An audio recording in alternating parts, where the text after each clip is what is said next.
Gaffer, lots of games coming up at the moment and lots of games that have come to pass as well. How is everybody after Burton?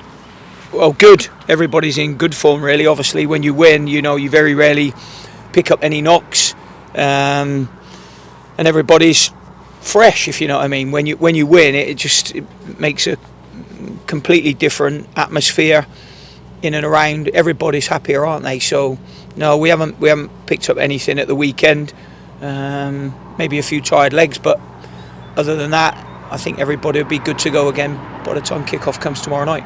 There were a lot of positives that came out of the weekend's result. Another one that's come up this morning is Matt Pennington making it into the EFL's Team of the Week as well.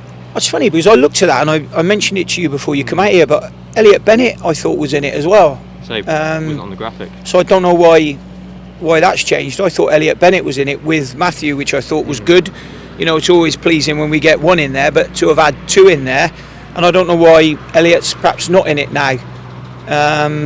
But yeah, I mean, obviously if Matthew's made it, we're all delighted for him, and I'm sure that goal that he stole off a Nursey allowed him to get the points required to get in the Team of the Week. So we've had a bit of a giggle about that in the dressing room. Yeah, it wasn't only that, both of them on the Hughes Scored website, where I saw Bennett was there, the two highest rated defenders in the entire Team of the Week, let alone just making it. Yeah, well, that was good. I mean, obviously there was lots of things that they had to defend at the weekend. We know what Burton's like, and you go there, they put a lot of balls in your box, they put you under pressure, and obviously when you look at it stats wise, Matthew obviously did a good job back in our box, as did Ethan as well, to be honest, and Tom. I mean, they've all done it really. When I look at all five of them the weekend, and not just them, the sitting midfield players as well, I thought did a good job, on the defensive side of the game. So, yeah, I mean, I think sometimes it's a little bit harsh that a few of our lads haven't got in to be Team of the Week a little bit more often. On to Rotherham now. They're obviously having a very good season. What have you seen in them in preparation for this game? Yeah, well, I watched a couple of games yesterday. Obviously, when you're leading up to other games, you don't get to see too much of the team you're going to play. So, yesterday was occupied with watching them. They're obviously a good team. Work really hard for each other. Some good players. And I knew anyway, I mean, I think if you go back through any of my interviews, I'm sure that I would have said I wouldn't look too far past Rotherham for promotion. And there it is, they're up there. They've got a real strong squad, lads who have been used to playing in the Championship. And when they come down, they've kept that Championship knowledge and athleticism about them. The man leading that team, the manager, Paul Warne. We spoke about John Coleman just before the Accrington game, and they've got a similar thing going. He's been there since 2009. He's achieved so much as well.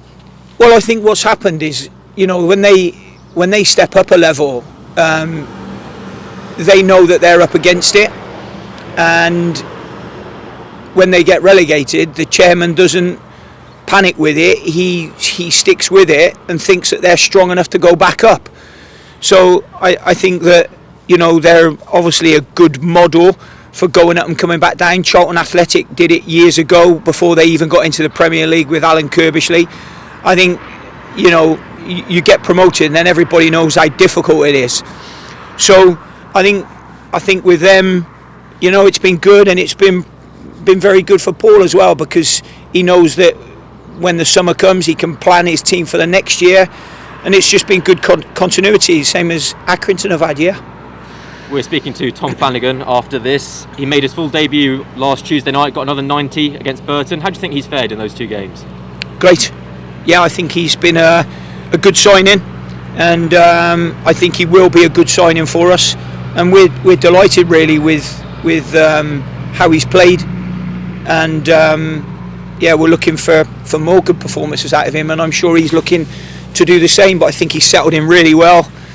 Very versatile across that back four, which is unbelievable really, that he can play from right to left back all the way across, and I think he would be equally as good. He's very calm on the ball, good defender, good size, and loves his football as well. That's the interesting thing. You can have a conversation with him about football, and he'll know about other teams, and he likes his football and he knows about it. So I always like that when players like their football. I think that's always important.